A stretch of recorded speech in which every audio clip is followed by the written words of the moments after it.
Solid as a rock. You've heard folks say that. Solid as a rock. That's me.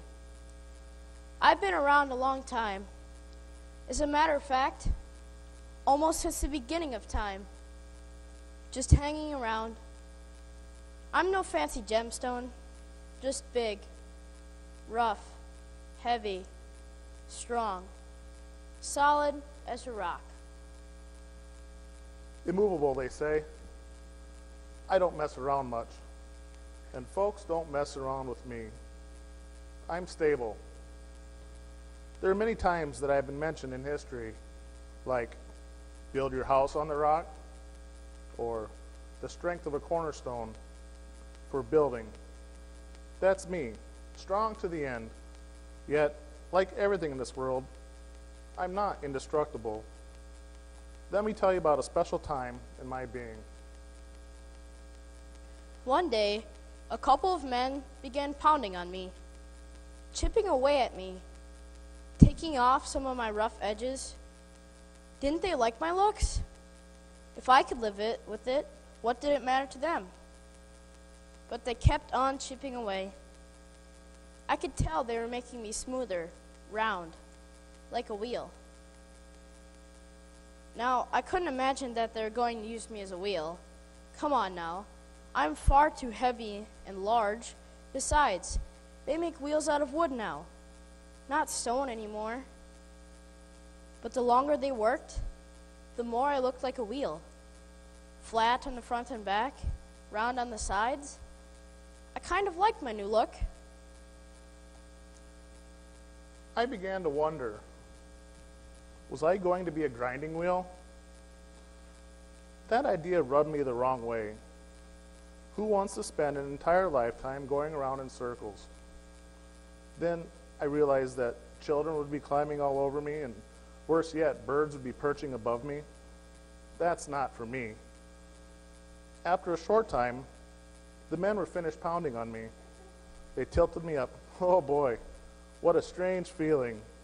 But hey, nothing bothers me. Then they started rolling me. It took 3 or 4 of them. It was the first time I'd moved in centuries. What a rush, I'll tell you. And little change of scene, to boot. They rolled me toward an opening in the side of a small hill in the garden. As I rolled slowly by the opening, I took a quick peek inside and saw that it was just an empty hole. Well, actually, it was a hole carved in the rocky hillside with a ledge inside, like a table. Sure, I've heard of that kind of thing. A tomb. That's what it was. A tomb. Hey, I was going to be the door. I get it. I wasn't born yesterday, you know. But a door? I guess that I was glad that I was on the outside. Not that that sort of thing bugs me. You understand.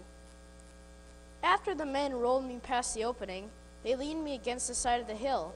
Took 5 or 6 of them. Then they wedged some big rocks under me so I wouldn't roll back down on them.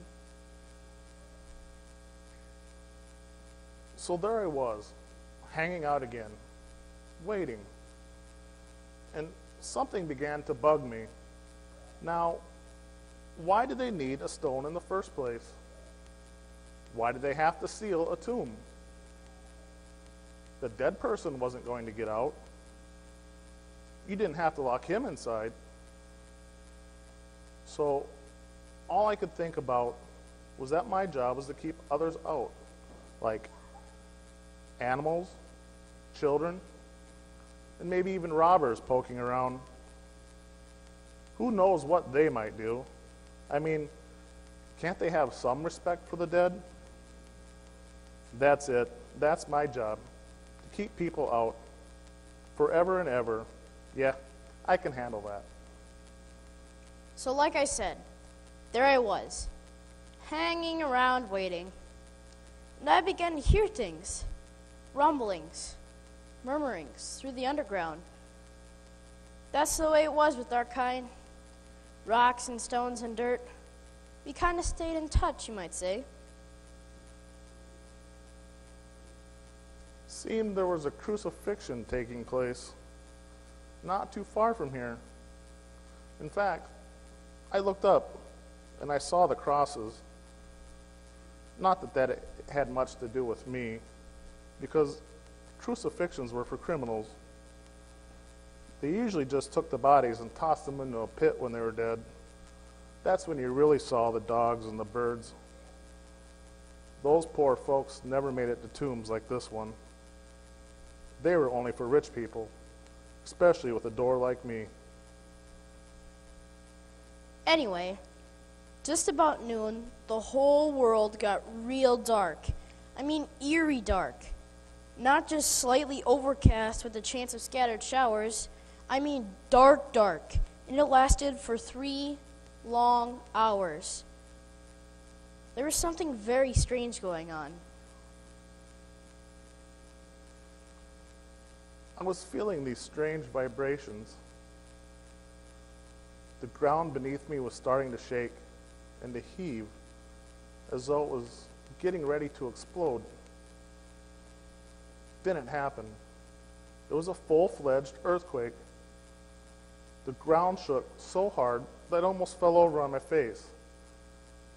The stones holding me in place bounced and shook with me. Fortunately, they held the ground, and so did I. It was like the earth and the skies were screaming out, "No!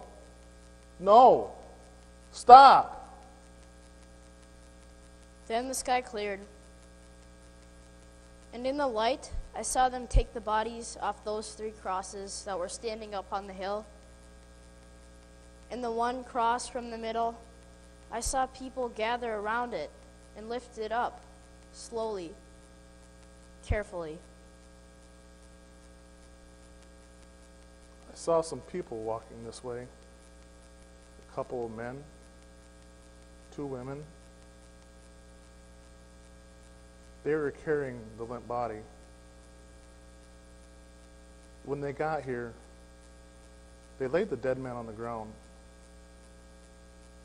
They began to wrap him in beautiful linen shroud around his head, his shoulders, his hands where they had bled, his legs.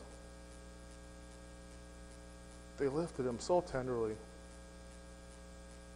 The women talked of needing to come back after the Sabbath to finish with the body about 3 days later. They all wept. I've never seen people so heavy with grief. They looked like their souls were crushed, or their hearts had been ripped to pieces. They picked up the body and disappeared into the dark hole. I heard them lay it down on the slab. Then they came out into the light again, glancing back one last time.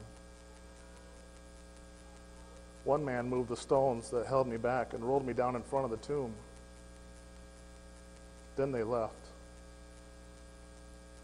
But not before one of the women came and laid her hand on me and leaned her forehead on me as if to say a last goodbye. Then they were gone. That was it. There I was. The tomb was closed, shut, sealed, so that nothing could get out. What am I saying? No one comes out. Why would anyone come out anyway? I thought.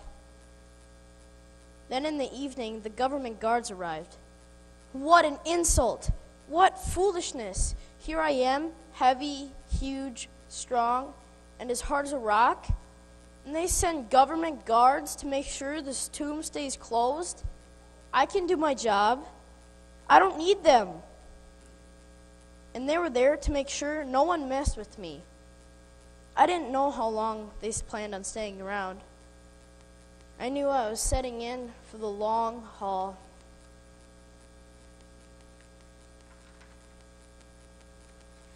On the morning of the 3rd day, I started shaking again. Uh-oh, it was those vibrations coming on like last time, or so I thought.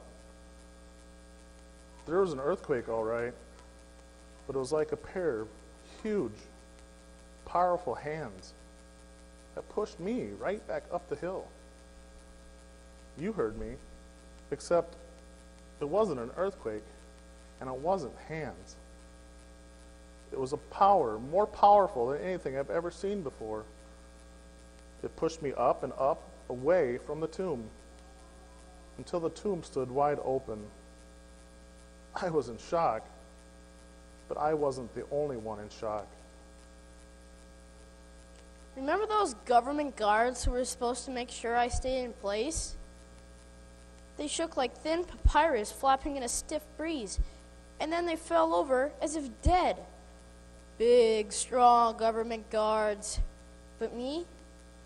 I was so embarrassed that I could be pushed around so easily. Don't forget, I'm solid, heavy, huge, and strong. But that made no difference.